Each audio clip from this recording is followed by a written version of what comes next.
नेट्शी जी ज़िंदगी जे अलमियन बाबति फ्रांस जे हिकिड़े लेखक एलेक्सिस फिलेंको लिखियो हुयो त हू बीमार हुयो, कमज़ोर हुयो, हू ग़रीब हुयो ऐं बेघर हुयो, रोडनि रस्तनि ते रुलंदो हुयो।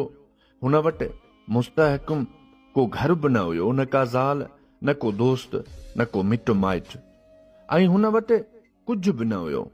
हुन वटि फ़क़ति वीरानी ऐं अकेलाई हुई, न को ॿुधण वारो हुयो, न को ॿुधाइण वारो।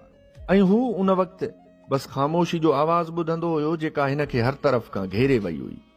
हिन खे अखियुनि जी बीमारी अहिड़ी हुई जो हू पंहिंजे साम्हूं 3 क़दमनि खां वधीक ॾिसी कोन सघंदो हुयो। अहिड़ी भयानक दर्दनाक ज़िंदगी जी सख़्ती बावजूद बि मायूसी खे मात ॾींदे नेट्शी जॾहिं हेठियां जुमिला लिखिया त मुंहिंजे चहिरे ते मुस्कुराहट सां गॾु अखियुनि मां बि नीर वहण लॻा। हुन लिखियो हुयो त कुझु माण्हू पंहिंजे मरण खां पोइ ई पैदा थींदा आहिनि। मूंखे यकीन आहे त जॾहिं माण्हुनि खे उहा ख़बर पवंदी त मां छा आहियां, उन वक़्तु मां मौजूदु न हूंदुमि।